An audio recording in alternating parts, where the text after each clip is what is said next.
જય ભારત। Ward number 5 Ajwa road કિશનવાડીથી 21 તારીખનો જે મારો બનાવ છે, 21 તારીખના બનાવની અંદર એવું હતું કે આપણે જે ભાજપની જે ફેડની હતી, ફેડની અંદર રેલી કાઢવામાં આવી હતી ભાજપની અને વિસ્તારવાઇઝ ફેરવવામાં આવી હતી। હવે એના અંદર જે ઘટના બની હતી, જે કંઈક મારી જે રજૂઆત હતી હિન્દ્રભાઈ ડૉક્ટર સાથે, જે પૂર્વ કોર્પોરેટર હતા આપણા, એમના જોડે મારી રજૂઆત વિસ્તારના લઈને હતી।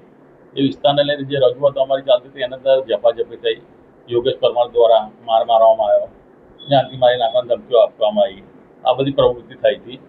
એના અંદર આજે મારે પ્રેસ કોન્ફરન્સ રાખવાની વિગત અને જરૂર એટલા માટે પડી કે આ અમારો 21/4નો બનાવ છે, 21/4/2026 ઇલેક્શન પહેલાંનો, અને આજે થઈ અમારે 9 તારીખ 8 તારીખ। પણ કહેવાનો મતલબ એક જ વસ્તુ છે અમારે કે અમે પોલીસ ચોકીમાં ગયા, પોલીસ ચોકીમાં FIR કઢાવવા ગયા, આજે આવો કાલે આવો, આજે આવો કાલે, એવી રીતે મારે 20-25 દિવસ કાઢવામાં આવ્યા અને 20-25 દિવસમાં મને ન્યાય નથી મળ્યો। ન્યાય નથી મળ્યો એટલે આજે અમારે એક જ વસ્તુ વિગતવાર પૂછ્યું છે કે આજે અમારે કોન્ફરન્સ રાખવાનું કારણ શું છે કે 20-25 દિવસથી અમને જે ન્યાય નથી મળ્યો અને આ જે વસ્તુ થઈ, હું પોતે 30 વર્ષથી ભાજપનો કાર્યકર છું અને મારા ફાધર અગાઉ 30-35 વર્ષ ભાજપનું કામ કરીને ગયા છે। જે તમે જોઈ શકો છો કે અટલ બિહારી વાજપેયી સાહેબ છે, મારા ફાધર રમણભાઈ પેન્ટર છે, હું એમનો સુપુત્ર।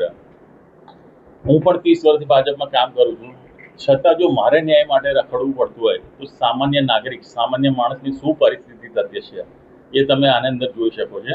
અને મારી જે અરજી લેવામાં આવી હતી, ખાલી અરજી પર કોઈ કામ કરવામાં નથી આવ્યું। તો મારી વિગત એક જ છે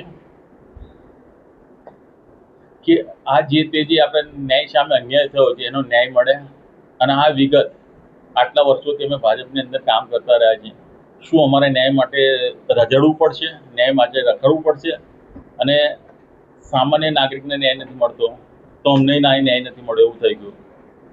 પણ પરિસ્થિતિ એ થઈ કે જે રજૂઆત અમારા dumping yard, Kishanwadi dumping yard છે, 8-10 મહિનાથી આ રજૂઆત ચાલતી હતી અને હિતેન્દ્રભાઈને અમે કામ સોંપેલું હતું, કલેક્ટર સાહેબને રજૂઆત કરી હતી, કમિશનર સાહેબને રજૂઆત કરી હતી, એમને હા કરીને બધું 8-9-10 મહિના નીકળી ગયા। તો એ જ રજૂઆત અત્યારે અમે મૂકી રહ્યા હતા। એ દરમિયાન અમારા જોડે ઝપાઝપી મારામારી, જે તે યોગેશ પરમાર છે, પછી બીજો કરણ કરીને એક છોકરો છે, આ બધા મતલબ કે ગેરપ્રવૃત્તિવાળા માણસો છે, ગેરપ્રવૃત્તિવાળા। અને જે રીતે ધક્કા મૂકી કરીને જે તમે જોવો છો કે કોઈક વિસ્તારના, સ્થાનિક વિસ્તારના લોકોએ કોઈક પ્રવૃત્તિ થતી હોય, કોઈક રજૂઆત કરી હોય, એક લોકતંત્ર દેશ છે, આ લોકતંત્ર દેશની અંદર કોઈ બી માણસ પોતાની પ્રવૃત્તિ, પોતાનું બયાન મૂકી શકે છે। હવે હું મારી એ જ વસ્તુ હતું કે અમે જાગૃત નાગરિક સંગઠન ચલાવતા હોય અને આ